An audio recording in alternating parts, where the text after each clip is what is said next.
Hello and welcome to my Suzuki, and you'll immediately realise that this isn't a Suzuki. It's a very, very obscure vehicle, one of which there are a whole host of in Japan, but we don't really seem to get them here. It's a mini truck, and it's actually our mini truck. We've had this about 3 years and it is incredibly useful. It's virtually free motoring because it's an electric vehicle, it's a van, it's a car, it's got seats, the seats flip down. It's huge, it's tiny, it's a bit of an enigma, to be honest, and what we're going to address today is a question we get asked an awful lot, and that is availability of parts of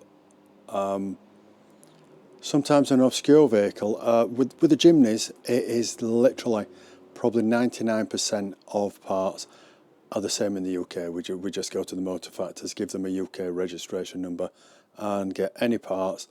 Parts are available from breakers, from the main dealer, from motor factors. One or two parts you can't get from anywhere apart from Japan, and that is things like the wing mirrors, the door mirrors, because they're large, they fold, they've got an indicator in them. They just don't exist anymore over here, but they're gettable. So we took this, our personal electric mini truck, down for an MOT, and we got an advisory on. It's the first comment we've had from the MOT tester, and it was an advisory on discs and pads. And I would be very, very surprised if this wasn't the first time that it's had a change of discs and pads, because being electric, it's very easy to drive just on the, I would call it the gas pedal, the power pedal. I'd call it the gas because it's an accelerator, but you take it off, it slows down, you put it down. You can do a lot of 1 foot driving. But we ordered them from Japan, got them about a week later, and I just wanted to share with you how they look, because when you're using descriptive words, you are very, very unlikely to hear the word cute when you're talking about a set of disc and pads. But look at that, they are absolutely tiny. That nearly fits in my hand. Size appropriate.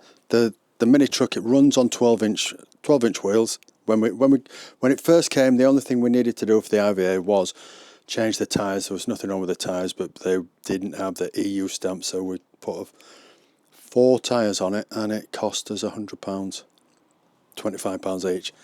Ludicrous, but it's how much they cost. They're literally the size of trailer tyres, and here are the pads, which even come with, because it's Japanese efficiency, a little sachet of grease for the sliders.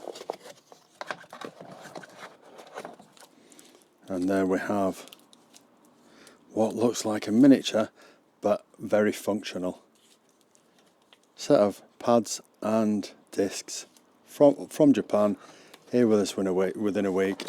Anything that's produced in Japan we can get over here. Obviously the bigger it is, the more cost there is in freight, but you usually get an option of to send it by air, send it by sea. By air, it would get to you usually in less than a week. By sea, probably 3 months. Big difference, but if you plan ahead, it's probably over half the price of the shipping.